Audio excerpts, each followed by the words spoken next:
అఖిలాండ కోటి బ్రహ్మాండ నాయకుడు కొలువైన దివ్యధామం తిరుమల పుణ్యక్షేత్రం. స్వామివారి దర్శనార్థం ఆంధ్ర నుండే కాదు దేశ విదేశాల నుంచి కూడా భక్తులు తిరుమలకు చేరుకుని స్వామివారి దివ్యమంగళ స్వరూపాన్ని దర్శించుకుని పునీతులవుతుంటారు. సామాన్య భక్తుల నుంచి వీఐపీలు, వీవీఐపీల వరకు దర్శనానికి క్యూ లైన్ ద్వారా స్వామివారి దర్శనానికి చేరుకోవాల్సిందే. స్వామివారిని ఒక్కసారైనా అతి దగ్గరగా కన్నులారా చూసి తరించాలన్నది ప్రతి భక్తుని మదిలో మెదిలే ఆశ. సిఫారసులతో పని లేకుండా శ్రీవారి ట్రస్ట్ ఏర్పాటు చేశారు. అనతి కాలంలోనే ఈ ట్రస్టుకు భారీ డిమాండ్ ఏర్పడింది.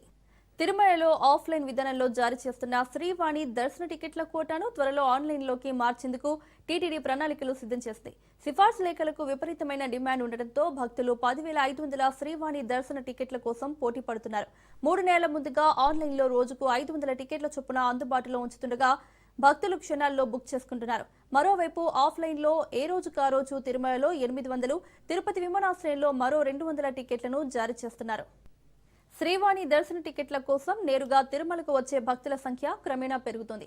అన్నమయ్య భవనం ఎదుట ఉన్న ఆఫ్లైన్ జారీ కేంద్రం వద్ద ఉదయం 6 గంటలకు టికెట్లు ఇస్తుండగా భక్తులు ముందు రోజు రాత్రి 7 గంటల నుంచి వేచి ఉంటున్నారు. అప్పటి వరకు గదులు దొరక్క కుటుంబ సభ్యులందరూ ఆరు బయట వేచి ఉంటూ ఇబ్బంది పడుతున్నారు.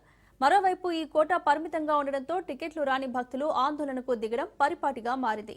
శ్రీవాణి టికెట్ల జారీలో నెలకొంటున్న ఇబ్బందులపై టీటీడీ చైర్మన్ బీఆర్ నాయుడుతో పాటు ఈవో అనిల్ కుమార్ సింఘాల్తో సహా పలువురు ఉన్నతాధికారులకు తరచూ ఫిర్యాదులు అందుతున్నాయి. ఈ నేపథ్యంలో సమస్య పరిష్కారం కోసం ఓ అధ్యయన కమిటీని చైర్మన్ బీఆర్ నాయుడు నేతృత్వంలో పాలక మండలి ఇటీవల నియమించింది. ఆ కమిటీ సిఫార్సు చేసిన నివేదికలో ఆఫ్లైన్లో శ్రీవాణి దర్శన టికెట్ల జారీతో ఇబ్బందులు కొనసాగే అవకాశం ఉందని స్పష్టం చేసింది. దీంతో ఈ విధానం రద్దు చేయాలని నిర్ణయించినట్లు తెలిసింది. ఆఫ్లైన్ విధానాన్ని రద్దు చేస్తే ఆ టికెట్లను భక్తులకు ఏ విధంగా కేటాయించాలనే దానిపై నిపుణులతో మరో కమిటీని నియమించారు. దాని సిఫార్సుల మేరకు భక్తులు క్యూ లైన్లో వేచి ఉండకుండానే టికెట్లను కొనుగోలు చేసుకునేలా ఏ రోజుకు ఆ రోజు 800 టికెట్ల కోటాను ఉదయం 9 గంటలకు టీటీడీ అధికారిక వెబ్సైట్లో విడుదల చేస్తారు.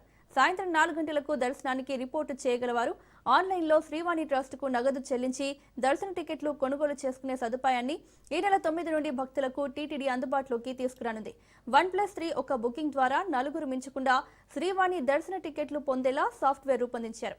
ఈ విధానంలో ఎదురయ్యే లోటుపాట్లను పరిశీలించి సరిచేశాక తిరుమలలో జారీ చేసే 800 శ్రీవాణి దర్శన టికెట్ల కోటాను పూర్తి స్థాయిలో ఆన్లైన్ ద్వారా మాత్రమే భక్తులకు అందుబాటులో ఉంచబోతోంది టీటీడీ. మరోవైపు తిరుపతి ఎయిర్పోర్ట్లో ఆఫ్లైన్లో జారీ చేసే 200 శ్రీవాణి దర్శన టికెట్ల కోటా యథావిధిగా కొనసాగించాలని టీటీడీ నిర్ణయం తీసుకుంది. భక్తులకు ఇబ్బందులు కలగకుండా టీటీడీ ప్రత్యేక చర్యలు తీసుకుంటుంది.